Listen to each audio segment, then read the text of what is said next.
ஆண்டவராக இயேசு கிறிஸ்துவுக்குள் மிகவும் அன்பாக நேசிக்கப்பட்ட அன்புக்குரிய சகோதர சகோதரிகளே, உங்கள் யாவருக்கும் அன்பின் வாழ்த்துக்கள். விசேஷமாக மார்ஸ் மேடை என்கிற நிகழ்ச்சியின் மூலமாக ஆண்டவருடைய மகத்துவங்களை தெரிஞ்சிட்ருக்கிறோம்.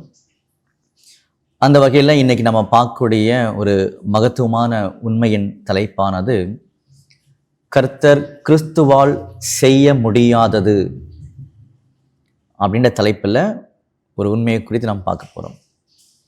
அன்புக்குரிய சகோதர சகோதரிகளே, இந்த தலைப்பை நம்ம நல்லா புரிஞ்சுக்கணும்.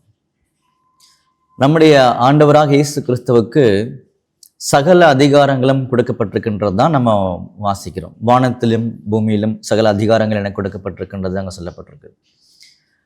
ஆனால் கேள்வி என்ன தலைப்பில் எடுத்திருக்கோம் அப்படின்னு சொல்லி பார்க்கும்போது, கர்த்தர் கிறிஸ்துவால் இதை செய்ய முடியாது அப்படின்றது தான் அங்கே கேள்வியாக வந்திருக்குது, தலைப்பாக வந்திருக்குது. சார் அது எது அப்படின்றது.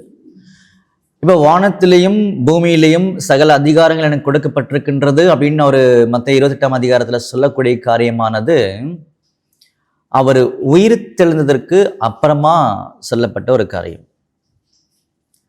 அதுக்கு முன்னாடி அவரால் செய்ய முடியாத ஒரு காரியம் இருந்துச்சு. நம்முடைய ஆண்டவராக இயேசு கிறிஸ்து கிட்ட அந்த அதிகாரம் எந்த காலத்திலுமே இருந்தது கிடையாது. நல்லா புரிஞ்சுங்க, திரும்ப சொல்றேன்.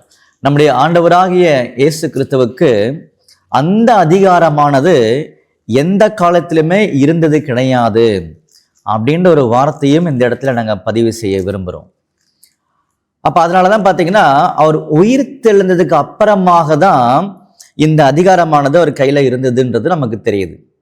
பாருங்க, எந்த அதிகாரம் சொல்லி பார்க்கும்போது பாருங்க, மத்தேயுல 28ஆம் அதிகாரத்தில் 18ஆம் வசனம் வாசிக்கும் போது, அப்பொழுது இயேசு சமீபத்தில் வந்து அவர்களை நோக்கி, வானத்திலும் பூமியிலும் சகல அதிகாரமும் எனக்கு கொடுக்கப்பட்டிருக்கின்றது அப்படின்னு சொல்றார். இது ஒன்று. பாருங்க, ரெண்டாவது அதே மாதிரி வெளிப்படுத்தின விசேஷத்தில் வந்துடலாம். 1ஆம் அதிகாரம் வரும் பொழுது அங்கேயும் இதேயும் ஒரு அருமையான ஒரு வார்த்தை என்ன பண்ணியிருப்பார்னா அவர் பயன்படுத்தியிருப்பார். சரிங்களா?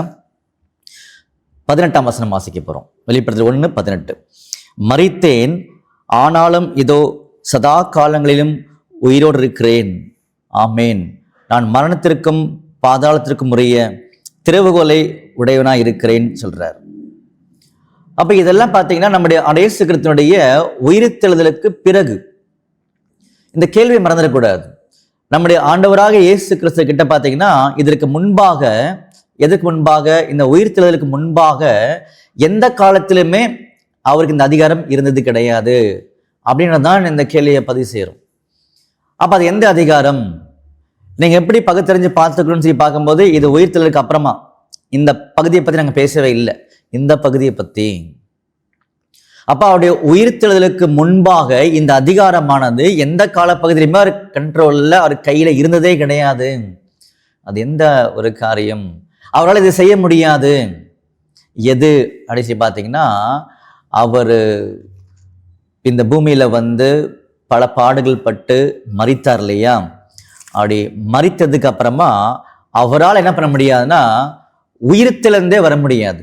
அந்த அதிகாரம் அவர்கிட்ட கிடையாது.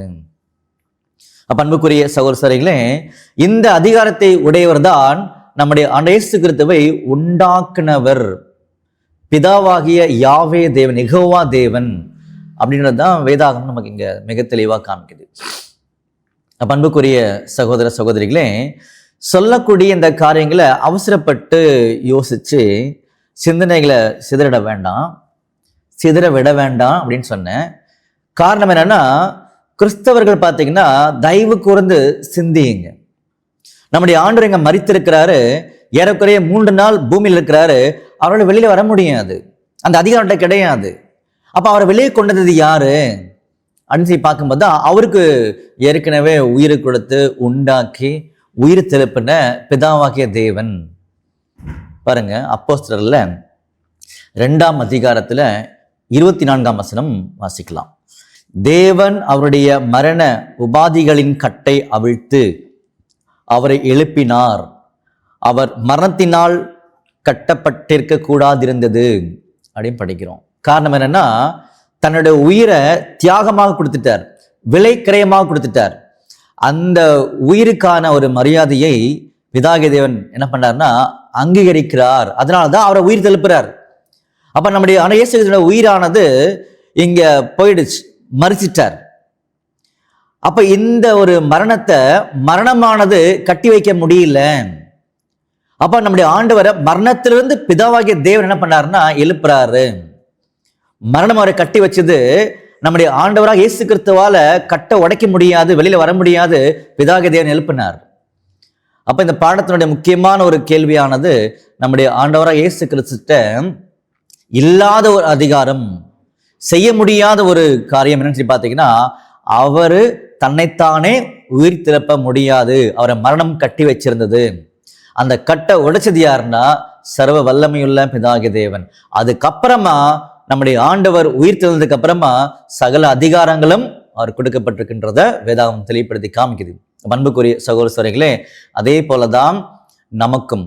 அப்ப நாமும் நம்முடைய இயேசு கிறிஸ்து போலவே மரிக்கும் பொழுது இந்த உலகத்துல எல்லாத்தை விட முதலாவதாக பார்த்தீங்கன்னா நம்ம எழுந்திருக்க போறோம் அப்படின்ற ஒரு நற்செய்தியும் பார்த்தீங்கன்னா நமக்கு சொல்லப்பட்டிருக்குது. அன்புக்குரிய சகோதரர்களே, இப்படிப்பட்ட அநேக காரியங்களை தெரிந்து கொள்ள தேவன் நம்மை கிருபை செய்வாராக. ஆமீன்.